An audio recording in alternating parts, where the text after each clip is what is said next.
오늘 우리 하나님의 말씀 고린도후서 이제 보겠습니다. 고린도전서 다 끝나고 고린도후서 말씀 보는데, 고린도전서는 이미 우리가 살펴본 대로 고린도 교회의 있었던 여러 가지 문제들, 이제 거기에 대해서 사도 바울이 화답을 하면서 대답을 하면서 그 문제를 해결하려는 그런 메시지들이 있었습니다.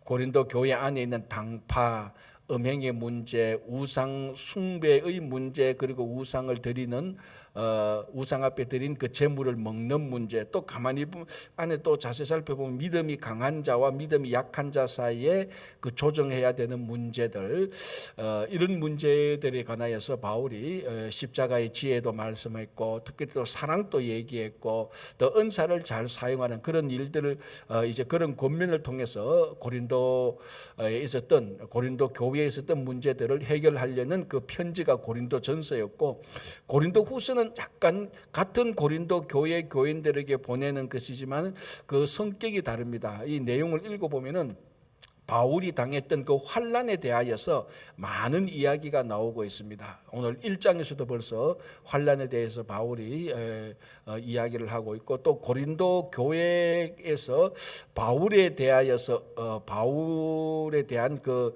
적대감을 드러냈던, 다시 말하면 바울에 대한 반대하는 사람들이 있었습니다. 그 반대하는 사람들에 대해서 이제 그 반대하는 사람들이 사실은 또 고린도 교회에서 있던 문제들로 인하여서 바울을 반대하는 사람이 나오게 되는 것입니다. 어떤 사람은 나는 그 게바 베드로가 더 좋은데 바울의 편지를 읽어보니까 마음에 안 든다. 그래서 바울에 대해서 반대하는 사람들, 이런 사람들이 있었고, 결국은 또 바울에 대해서 반대를 하게 되면 항상 이야기하는 문제가 바울이 무슨 사도냐. 그래서 우리가 고린도전서 15장 부활장에서도 바울 스스로가 자기 자신의 그 문제에 대해서 사실은 간접적으로 그걸 이야기하는 것들을 우리가 봤습니다. 만삭되어서 나지 못한 나 같은 사람에게도 부활하신 주님께서 만나 주셨다. 이제 그렇게 말하는 그런 배경이 또 이런 문제들하고 같이 있는 겁니다. 이제 거기에 관하여서 바울이 고린도 교회 교인들에게 이 편지를 썼는 게 고린도후서인데, 이 고린도후서를 읽어보면 특별히 힘든 가운데 있는 분들, 여러 가지로 환난 가운데 있는 분들한테 큰 위로가 되고 큰 힘이 되는 게 바로 이 고린도후서입니다. 자, 이제 오늘 우리 같이 한번 보겠습니다. 1절, 2절 이제 전형적인 편지의 인사말이죠. 2절 끝부분에 은혜와 평강이 있기를 원하노라. 자, 이거는 이제 그 당시 헬라 사람들이 편지를 쓸 때에 항상 앞에 서론으로 쓰는 건데, 이제 바울도 그 편지 형식으로 쓰지만 바울은 그냥 세상의 어떤 은혜와 평강이 아니고 주 예수 그리스도의 하나님, 그러니까 2절에 하나님 우리 아버지와 주 예수 그리스도의 은혜와 평강, 그러니까 사람들이 잘 전해주는 위로와 평강이 아니고 하나님과 특별히 주 예수 그리스도의 은혜와 평강이 있기를 원한다. 이제 인사말을 하고 3절을 보면은 이렇게 되어 있습니다. 찬송하리로다. 그는 우리 주 예수 그리스도의 하나님이시요 자비의 아버지시요 모든 위로의 하나님이시며. 자, 하나님은 어떤 하나님이냐? 예수 그리스도의 하나님이다. 자, 이거는 우리가 더 이상 의심할 여지가 없죠. 자비의 하나님이다. 이것도 우리가 은혜와 긍휼과 자비, 너무나 우리가 많이 언급하는, 많이 듣는 그런 하나님입니다. 그런데 세 번째, 위로의 하나님이다. 물론 이것이 생소하지는 않습니다. 위로의 하나님이란 말이 생소하지 않고, 이사야서를 보면은 하나님이 전형적인 위로의 하나님으로 나타납니다. 그러나 신약에 오면은 하나님을 위로의 하나님이라고 자주 말하지는 않습니다. 위로의 하나님이 생소하지는 않지만, 그렇다고 해서 은혜의 하나님, 그리스도의 하나님, 자비와 긍휼의 하나님, 이런 말보다는 쉽게 그냥 평소에 하는 말은 아니죠. 그러니까 위로의 하나님이라고 말을 할 때 거기에는 지금 왜 위로를 말하지? 라는 이런 생각이 들 정도의 특별한 이유가 있다는 겁니다. 자, 그게 제가 조금 전에 말씀드린 것처럼 이 고린도 후서는 바울이 당했던 환난, 그리고 지금 환난을 당하는 자들에게 주는 메시지의 내용이 굉장히 많습니다. 그게 바로 위로입니다. 자, 그러면서 바로 4절 보면은 바로 환난과 위로가 나옵니다. 자, 4절. 우리의 모든 환난 중에서 우리를 위로하사 우리로 하여금 하나님께 받는 위로로서 모든 환난 중에 있는 자들을 능히 위로하게 하시는 이시로다. 그러니까 이 위로와 환난이 똑같이 가는 거죠. 그러니까 이 위로의 하나님이라고 말을 한 이유가 사도 바울이 경험해 보니 하나님은 진짜 위로의 하나님이었다. 언제? 내가 환난 당할 때. 자, 뭐 바울이 환난 당한 것은 너무나도 우리에게 잘 알려진 겁니다. 자, 그래서 여기서도 보면은 9절도 보면은 형제들아 우리가 아시아에서 당한 환난을 너희가 모르기를 원하지 아니하노니. 보통 우리가 아시아에서 당한 것을 너희들이 꼭 알기를 원한다 이렇게 말하는데 모르기를 원하지 아니하노니 이런 말은 강조죠, 그죠? 우리가 아시아에서 당한 환난을 꼭 알아야 된다. 그러니까 우리가 환난을 얼마나 많이 당했는가 너희들 이거를 알면은 너희들도 위로를 받을 것이다. 그런 또 의미가 있는 겁니다. 자, 이제 4절, 5절, 6절, 7절 보면은 이 위로와 고난의 그러니까 위로와 고난을 같이 엮어서 이제 고린도 교회 교인들에게 말하는데 여러분 여기에 고난은 십자가 고난이라고 생각해 보시고 위로는 부활이라고 생각해서 이 환난과 그러니까 환난과 이 고난을 읽어보면은 이게 전부 다 어디에서 일어나고 어디에서 해결되는가를 알 수 있습니다. 그래서 여기서 고난은 십자가 고난이고 환난은 부활이라고 생각해 보십시오. 자, 한번 보겠습니다. 제가 그렇게 한번 읽어볼게요. 4절 우리의 모든 환난, 환난은 환난 그대로니까 우리의 모든 환난 중에서 있는 자들을 능히 위로하게 하시는 이시로다. 자, 여기에서 죄송합니다. 다시 4절 읽어볼게요. 우리의 모든 환난 중에서 우리를 위로하사. 그러니까 이걸 이렇게 읽어보면 된다는 겁니다. 우리가 당하는 모든 고난 중에서 그러니까 우리에게 부활을 주사. 이렇게 봅니다. 그리고 위로를 부활해 놓고 여기서 환난을 십자가 고난으로 넣는 겁니다. 다시 우리의 모든 환난 중에서 우리가 당하는 모든 환난 중에서 우리를 부활로서 위로하사 우리로 하여금 하나님께 받는 부활로서 모든 환난 중에 있는 자들을 부활로서 능히 위로하게 하시는 이시니라. 그러니까 우리가 당하는 고난은 예수님이 당한 고난이고 우리가 받는 위로는 예수님의 부활로 보면은 자 고난이 큽니까? 부활이 큽니까? 당연히 부활이 크죠. 부활이 크니까 죽음 가운데서 부활하신 겁니다. 만약 부활이 적은 거라면 죽음 가운데서 부활로 나타나지 못하는 겁니다. 그러니까 이 4, 5, 6, 7을 읽어보면 우리가 당하는 환난이 굉장히 많다. 굉장히 어렵고 힘들지만은 우리가 하나님으로부터 받는 위로는 더 크다. 십자가의 고난이 굉장히 크고 아프고 힘들지만은 그 뒤에 있는 십자가의 부활의 능력은 더 뛰어나다. 십자가의 고난 때문에 받는 수치는 굉장히 우리가 힘들지만은 나중에 부활에 동참해서 받는 영광은 우리가 십자가 고난을 당해서 받을 때 수치보다 부활을 통하여서 얻는 영광이 더 크다 이 말입니다. 그러니까 이것이 환난 중에 있는 사람들에게 큰 위로가 될 것 아닙니까? 지금 어렵고 힘들고 막 고통당하는 사람들 지금 너희들이 그런 가운데 있지만 나중에 받게 되는 그 영광은 훨씬 더 클 것이다. 이 말을 믿는다면은 이 말을 믿는다면은 지금 어려운 가운데 있는 사람들에게 그 환난 당하는 가운데 그런 사람들에게 큰 위로가 될 것 아닙니까? 지금 사실은 4, 5, 6, 7절에 말하고 있는 바울이 그 말입니다. 자, 5절을 볼게요. 그리스도의 고난이 우리에게 넘친 것 같이. 그죠? 그렇죠. 고난이 넘치지 않습니까? 물론 고난 안 당하는 사람은 어쩔 수 없지만 진짜로 참되게 신앙생활을 하는 사람은 그 신앙 때문에 받는 고난이 있습니다. 더 참되게 하려면 더 고난이 당할 때가 많죠. 그래서 그리스도의 고난이 우리에게 넘친 것 같이 우리가 받는 위로도 부활의 능력은 그리스도로 말미암는다. 자, 그러니까 신앙생활을 하다가 당하는 그 고난, 그리스도로 받는 고난이죠. 이게 진짜 고난이죠. 자기가 잘못하고 자기가 나쁜 짓 하다가 받는 고난, 그것도 고난이긴 하지만 굳이 말하자면 그건 아주 낮은 단계의 고난. 그거는 진짜 그 고난에 대한 책임, 비록 고난이긴 하지만 그 고난에 대한 책임은 자기 자신에게 있는 것. 그러나 진짜로 사도 바울이 받는 고난은 자기 잘못의 고난이 아니고 그리스도의 복음을 전하다가 받는 고난. 이게 진짜 고난이 아닙니까? 그래서 그리스도의 고난이 우리에게 넘친 것 같이 그러나 그리스도의 우리가 받는 위로는 그리스도로 말미암는데 이거는 더 크다는 겁니다. 더 그리스도로 받는 고난이 그리스도를 통해서 받는 위로가 훨씬 더 크다라는 것입니다. 그게 우리가 고린도전서 15장에서 했던 메시지입니다. 그러니까 사망아 너에 쏘는 것이 뭐냐? 죄 아니냐?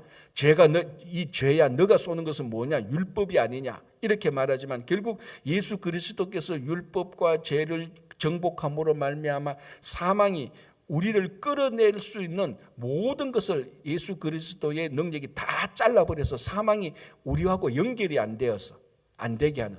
그래서 그렇게 하는 것이 무슨 능력이냐? 부활의 능력이다. 그리고 부활이 사망보다 항상 더 위대했습니다. 그거 똑같은 경우로 우리가 받는 고난보다 우리가 그리스도로 받는 위로가 더 크다는 것입니다.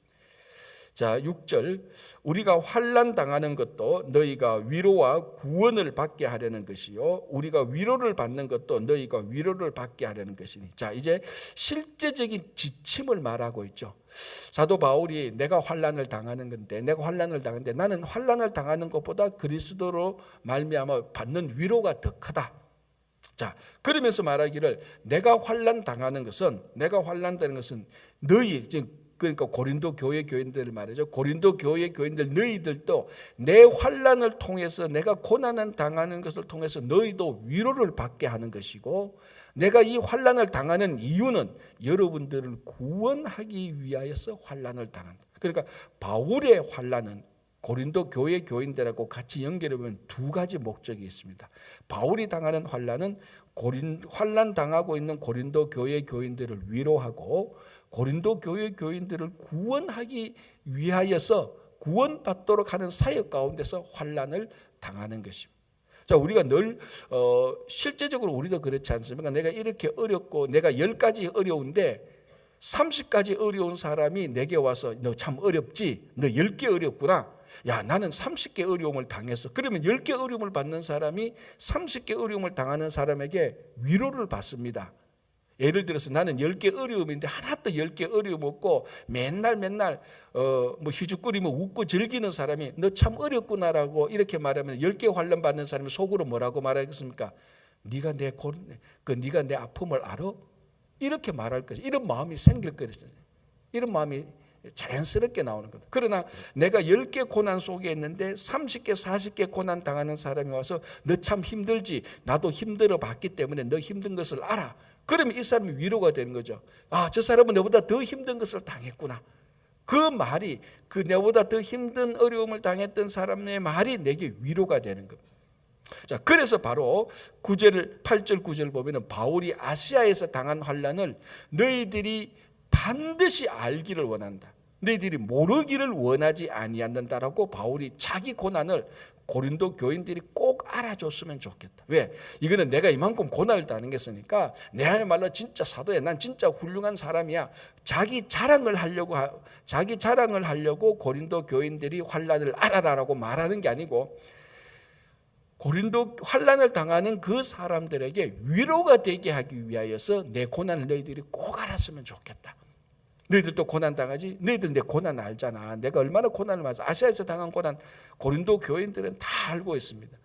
이 고난이 너희들에게 좀 위로가 되었으면 좋겠다라는 것입니다. 그래서 사실은 우리 성도님들 가운데서도 어렵고 힘든 사람이 있으면요, 제가 이렇게 쭉 하다가 예를 들어 A가 힘들면은 제가 이분들에게 어떻게 위로를 할까? 그러면은 그와 동일한 아니면 최소한 그와 동일한 아니면 그보다 훨씬 더 고난을 많이 당하고 그 고난의 의미를 아는 사람한테 제가 좀 가서 말하자. 그분 좀 위로 좀 해주시라. 당신이 가야 가장 적절하다. 왜? 당신은 그 사람이 그 당하는 그 고난을 다 겪었지 않느냐. 그러면 그 사람이 가서 얘기해 보면 굉장히 큰 위로가 되는 거예요. 자, 그래서 고린도 교회 교인 환난 당하는 고린도 교회 교인들에게는 바울의 고난이 위로가 됩니다. 자, 그럼 바울의 고난은 어디서 위로를 받습니까? 예수 그리스도의 고난과 부활로서 위로를 받지 않습니까? 예수 그리스도의 고난이 바울의 고난보다 훨씬 더 크거든요. 그런데 바울도 자기도 고난 당하면서 나는 그러면 어디에서 위로를 받지? 예수 그리스도의 고난, 십자가의 고난과 그 고난으로 끝나는 것이 아니고 그 고난과 죽음을 극복한 부활을 보고 위로를 받는 겁니다. 그래서 결국은 가만히 보면은 바울은 환난 당하는 고린도 교회의 교인들을 위로하기 위한 브릿지, 다리 역할을 하고 있습니다. 결국 누구의 그 고난이 위로가 되냐? 예수 그리스도 십자가의 고난과 부활이 현재 고난을 당하는 사람에게 위로가 되는 것입니다. 그래서 저도 늘 말씀을 전하면서 여러분들의 고난과 아픔과 수치와 그것이 힘들다면 언제든지 항상 십자가를 바라보라. 거기는 여러분들보다 훨씬, 우리가 당하는 고난보다 훨씬 더 상상할 수 없을 정도로 더 아픔이 있지만 결국 그 아픔이 부활로서 다 극복되고 해결된다. 그래서 아픔과 고난이 있는 사람들은 십자가 앞에 오면 그 문제가 해결되는 겁니다. 그래서 바울이 지금 그걸 말하는 것이죠. 자, 보십시오. 우리가 환난 당하는 것도 너희가 위로와 구원을 받게 하려는 것이요, 우리가 위로를 받는 것도 너희가 위로를 받게 하려는 것이니 이 위로가 너희 속에 역사하여, 이 바울이 전해주는 위로가 너희 속에서 역사하여 우리가 받는 것 같은 고난을 너희도 견디게 하였느니라. 그래서 바울이 그 고난 가운데서 견딘 것처럼 고린도 교회 교인들도 견딜 수 있도록 하겠다라는 것입니다. 자, 7절 보겠습니다. 너희를 위한 우리의 소망이 견고함은 너희가 고난에 참여하는 자가 된 것 같이 위로에도 그러할 줄을 압니다. 그러니까 고난 당하는 사람들한테 소망이 있는 것은 바울이 나도 그 고난 가운데서 예수 그리스도의 고난과 부활로 말미암아 위로를 받았다. 그러니까 여러분들이 고난 가운데서도 내가 바울이 소망을 두고 있는 이유는 그 고난 당하는 여러분들도 나의 고난을 보고 말미암아 너희들도 위로를 받을 것이라는 소망을 가지게 되는 것입니다. 자, 8절 형제들아 우리가 아시아에서 당한 환난을 너희가 모르기를 원하지 아니하노니, 아까 말했죠.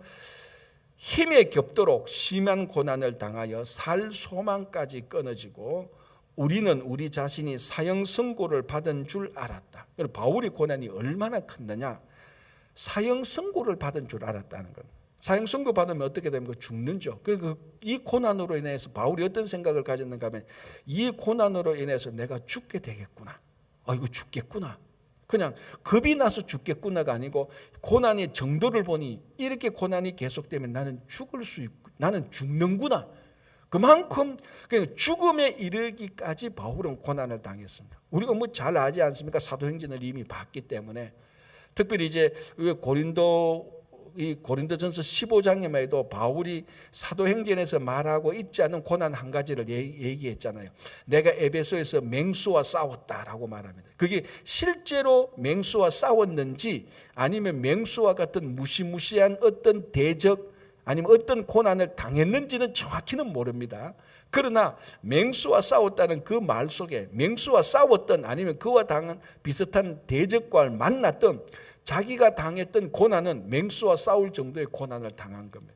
또 우리가 뭐 사도행전에 봤지 않습니까? 배가 고팠고 매를 맞았고 감옥에 갇혔고 배가 파손됐고 돌에 맞아서 죽을 때까지 돌에 맞아 죽은 우리 그런 뭐 고난은 이미 너무너무 잘 압니다. 그래서 그런 고난을 당하면서 바울은 내가 죽는구나, 이 고난을 맞아서 죽는구나. 가장 대표적으로 돌을 던져서 사람들이 이 사람이 죽었구나라고 생각할 때까지 돌을 던져서 이 사람이 죽었구나 해서 이 사람을 가지고 성 밖에 내놔서 그러니까 돌 던진 사람은 죽을 때까지 던진 겁니다. 그런데 바울이 안 죽었죠. 다행히 하나님의 보호하심을. 그렇게 고난을 당했다는. 그러니까 이 사형 선고 받아서 죽는 사람 그까지 간 겁니다. 살 소망까지 없었다. 그 고난을. 그래서 이런 고난을 너희들이 알기를 원한다. 그럼에도 불구하고 이런 고난 가운데서도 나는 예수 그리스도 부활의 위로로 말미암아서 이것을 견뎌낼 수 있다. 여러분들도 환난을 당하는 여러분들도 그런 고난 가운데 있다면 위로가 넘치기를 바란다라는 것입니다.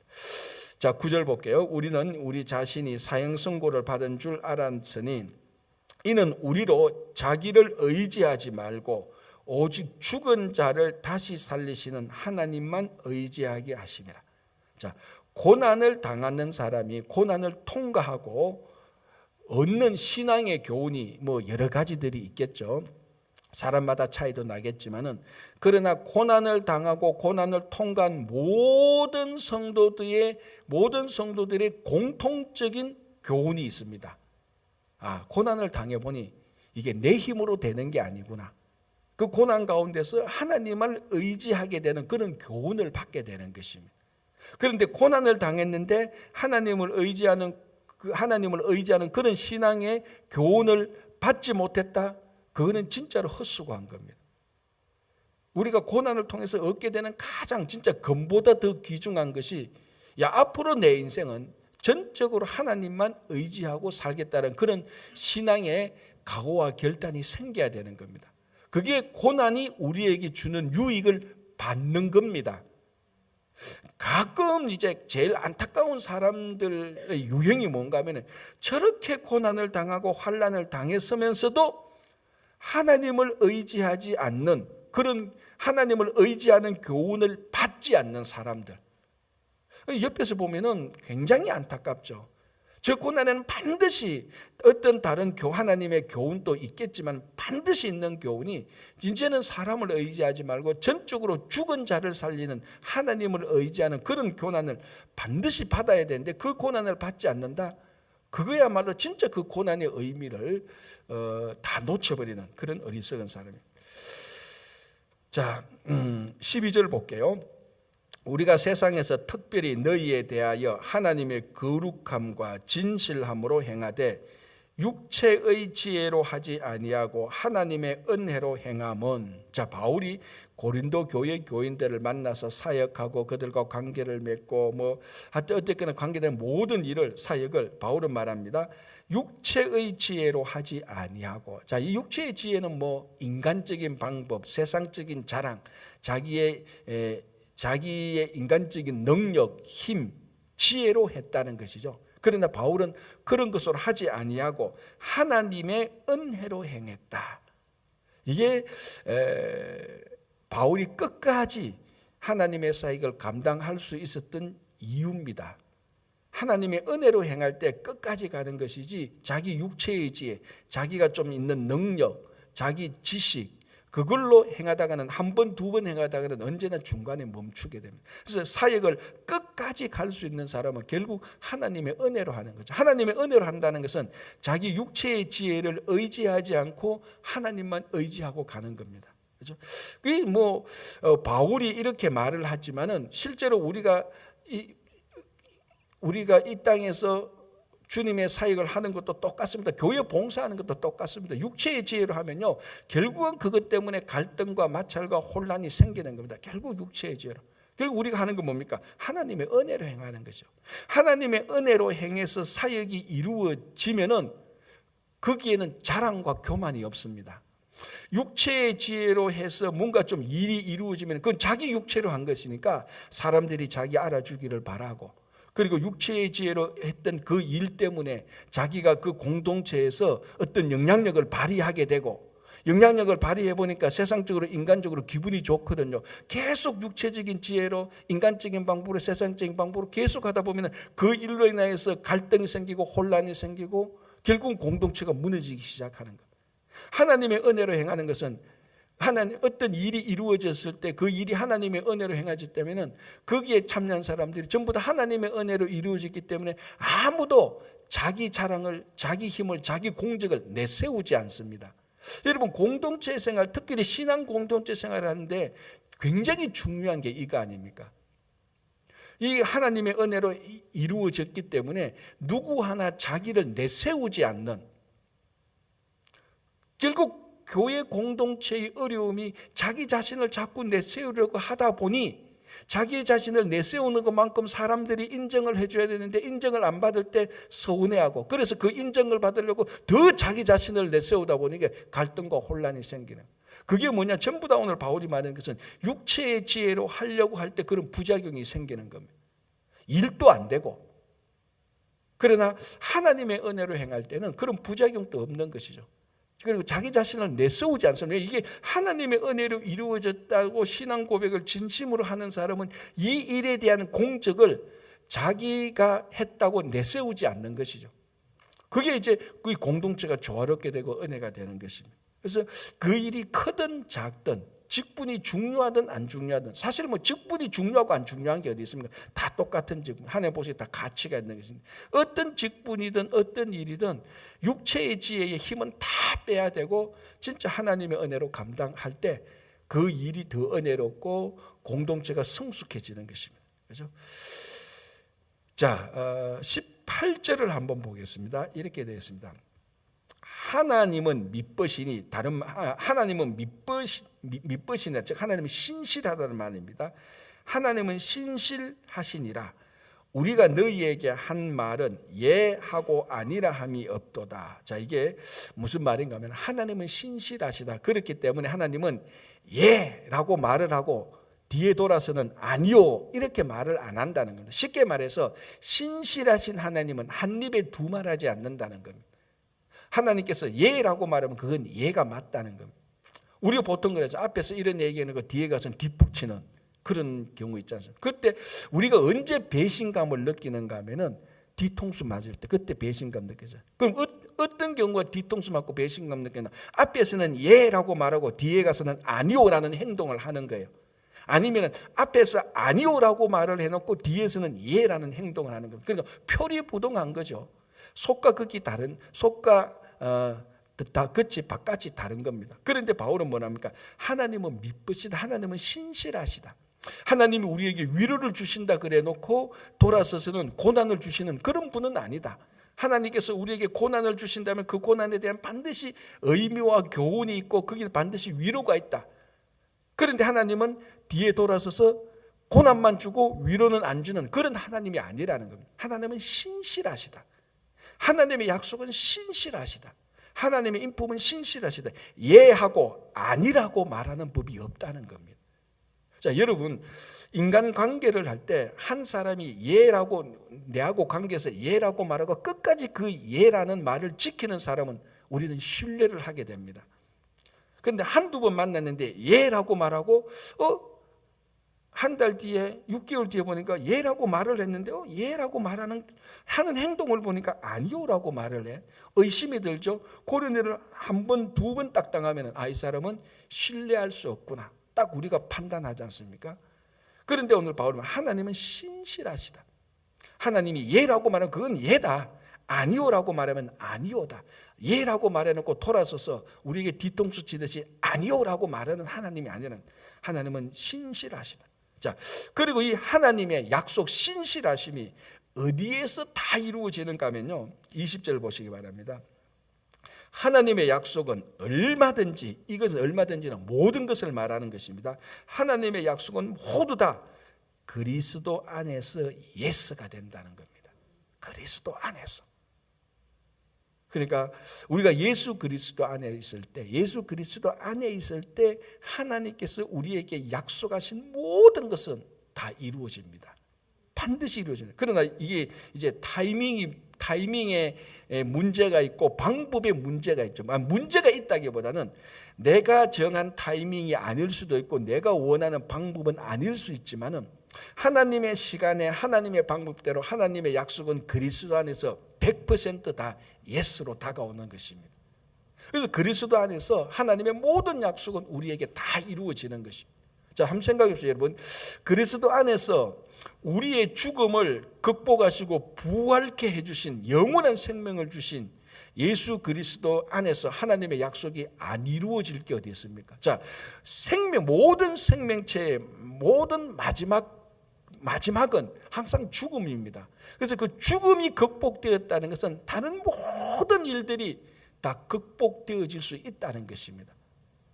다른 환란이 좀 극복되어졌다고 해서 죽음이 극복되어지는 것은 아닙니다. 그러나 죽음이 극복됐다면 모든 환란은 다 자동적으로 해결되는 겁니다. 그래서 하나님의 모든 약속이 그리스도 예수 안에서, 이 그리스도는 누굽니까? 다시 부활하신 그리스도 안에서 모든 게 다 예스가 되는 것입니다. 그래서 하나님의 약속은 얼마든지, 이건 얼마든지 어떤 것은 안 되냐 그게 아니고 하나님의 약속은 모두 다 그리스도 안에서 예가 되니 그런즉 그로 말미암아 예수 그리스도로 말미암아 우리가 아멘하여 하나님께 영광을 돌리게 된다는, 하나님의 모든 일들이 그리스도 안에서 다 이루어지고 우리는 그 그리스도를 통하여서 하나님께 다 영광을 돌리게 된다는. 자, 이것이 그냥 설교 시간에만 하는 말이 아니고 바울이 고린도 교회 교인들에게만 하는 말이 아니고 정말 우리 성도의 모든 삶 가운데서 실제로 이것이 작동하게 되는 것입니다. 작동하는 것입니다. 자, 20절 보시기 바랍니다. 그가 또한 우리에게 인치시고 보정으로 우리 마음에 성령을 주셨다.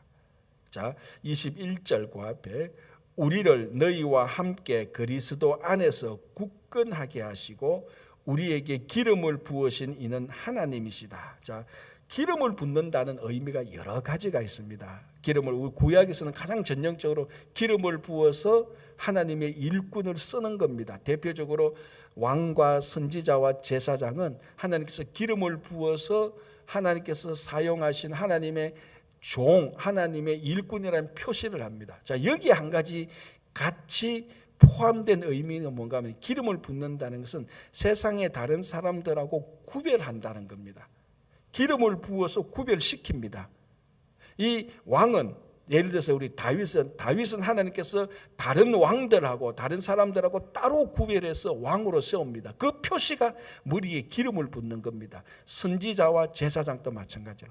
오늘날 하나님의 모든 일꾼은 하나님께서 기름 부어서 따로 구별해서 우리에게 직분을 주시고 우리에게 하나님의 일을 하게 하는 겁니다. 그럼 나는 머리에 기름 부음을 받은 적이 없이 장로가 되고 권사가 됐는데요, 이렇게 말하면은 이제 실제적으로 예식을 통해서 기름을 머리에 붓는 게 아니고, 그래서 신약에 들으면 성령의 기름 부으심이라는 말이 나오게 되는 겁니다. 그래서 성령의 기름 부으심을 통하여서 우리가 세상과 구별되어서 하나님의 일꾼이 되는 겁니다. 자, 바로 그 다음에 그래서 22절을 보시기 바랍니다.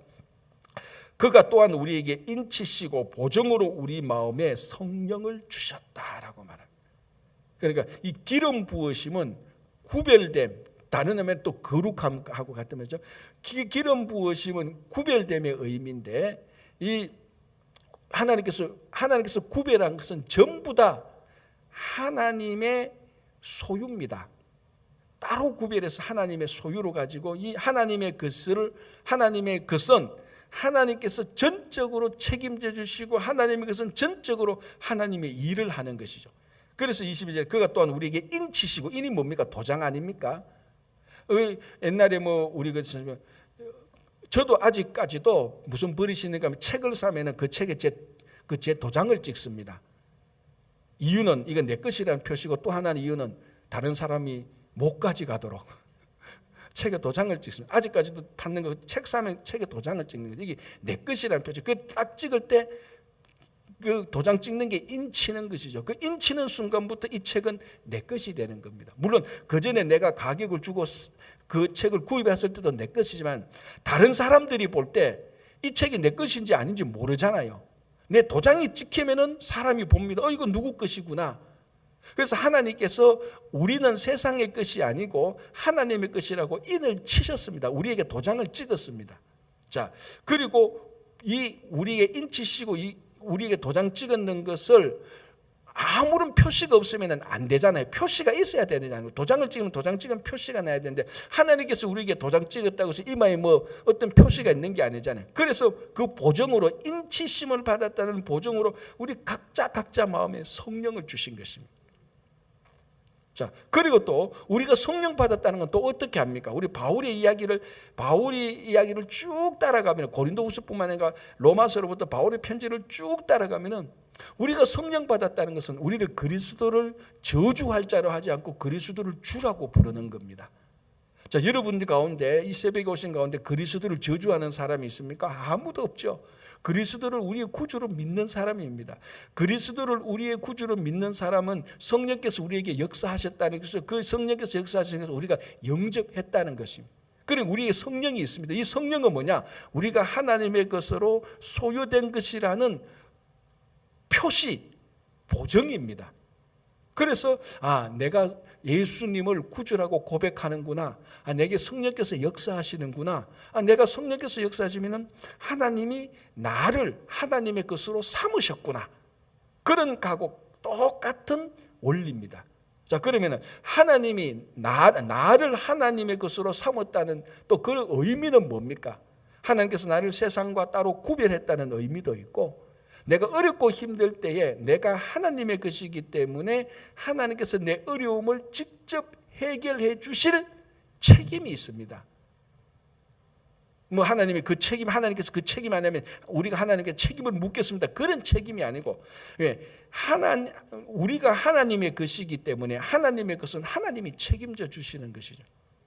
그래서 우리가 어렵고 힘들 때 우리는 언제든지 하나님에 가서 우리 어려움을 호소할 수 있는 겁니다. 하나님은 우리 어려움을 다 들어주시는 것이죠. 그게 또 중요한 거예요. 또 하나는 뭡니까? 우리가 늘 자주 말하는 것 중에 하나가 정체성이라는 거 있지 않습니까? 정체성. 저는 이게 정체성이 중고등학교 학생에게만 중요한 줄 알았습니다. 사실은 한 몇 년 전까지만.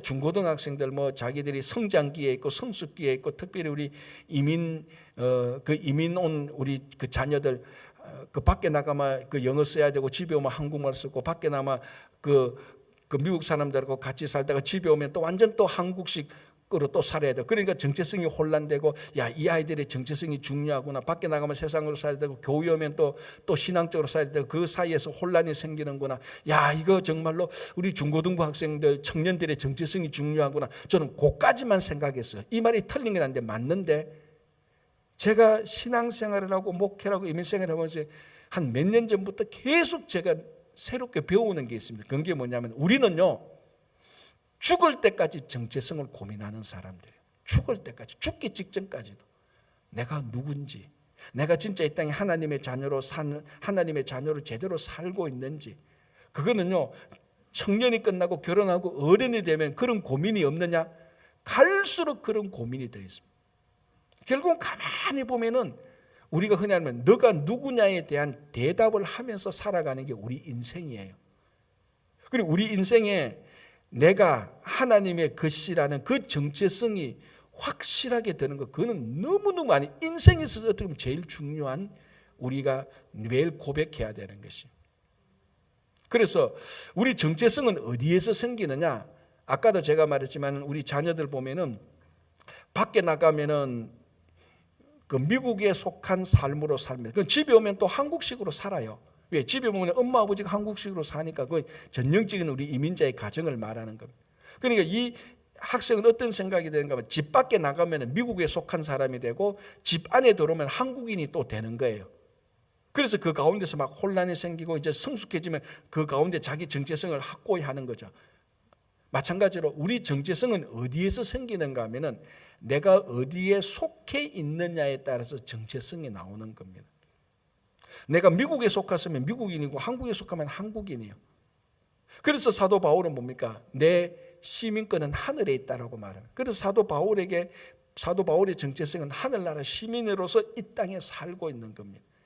그래서 성령께서 우리를 우리에게 성령이 있는 것이 하나님에게 속한 것으로 하나님에게 인치심을 받았다는 이 보증이 되는 사람은 우리가 누군가를 알게 되는 겁니다. 나는 누구냐? 하나님의 것입니다.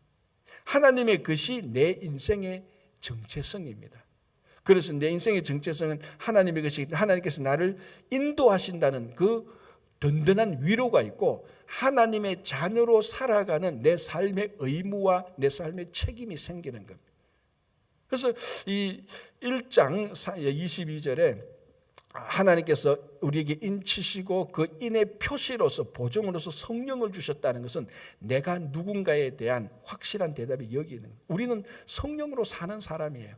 성령으로 산다는 것은 하나님의 성령의 인도하심을 받고 하나님이 우리를 보호해 주시고, 그리고 우리는 하나님의 자녀로 살아간다는 그 정체성이 여기 다 있는 거예요. 그래서 여러분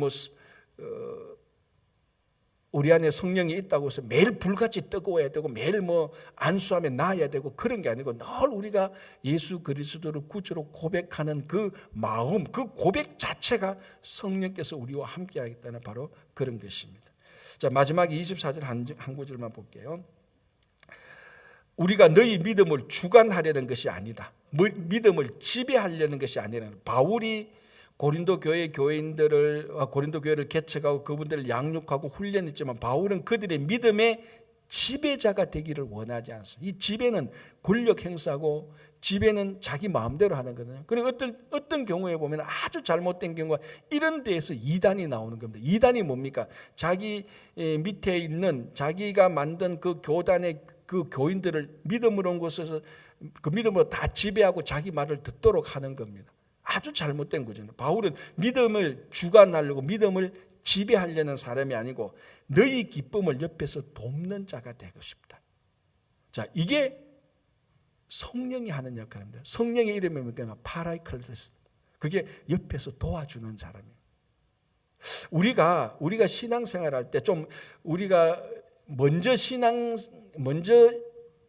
신앙인이 된 사람은 나중에 신앙인이 된, 그러니까 쉽게 말하면 새 가족을 우리는 옆에서 잘 도와줘야 됩니다. 자칫하면요, 그 사람의 믿음을 내가 지배하려고 해요. 그럼 굉장히 위험해질 수가 있습니다. 그러면 이 사람의 믿음이 진짜 성숙하게 잘 안 돼요. 그래서 우리는 믿음을 지배하려는 것이 아니고 옆에서 이 사람의 믿음이 잘 설 수 있도록, 기쁨이 있을 수 있도록 계속 옆에서 도와주는 겁니다. 그래서 그게 성령의 역할입니다. 그래서 바울이 고린도 교회 교인들을 믿음을 지배하려고 고린도전서와 고린도후서를 쓴 게 아니고 그들의 기쁨을 도와주고 그들의 신앙을 옆에서 도와주려고 고린도후서를 쓴 겁니다. 그래서 우리 서로 친구 교회 우리 교인들이 서로 옆에서 도와주고 옆에서 나를 세워주는 그런 좋은 공동체가 되기를 바랍니다. 기도하겠습니다. 하나님 아버지 감사합니다. 이렇게 추운 날 이른 아침에도 저희들을 깨워주시고 건강을 주시고 생명을 주셔서 이 아침에도 저희들이 여기 나와서 유교성교 헌신 예배와 함께 말씀을 듣고 기도하고 찬양할 수 있도록 은혜 주신 감사합니다. 주님, 저희들의 믿음을 늘 성숙케 하여 주시고 또 유교성교를 주님께서 붙들어 주시고 우리 모든 자녀들, 어르신들, 교회의 모든 기관과 부서들에게 주님의 큰 능력을 더하여 주시옵소서. 우리 가운데 어려움 속에 육신의 연약함 가운데 있는 이 창건 집사님과 여러 환우들 이 추운 날씨에도 넉넉히 견뎌 나갈 수 있도록 주님의 능력이 치유가 함께할 것을 바라고 믿습니다. 우리 자녀들, 어르신들, 가정, 일터, 교회 위에 주님께서 함께할 것을 믿으며 예수님 이름으로 기도합니다. 아멘.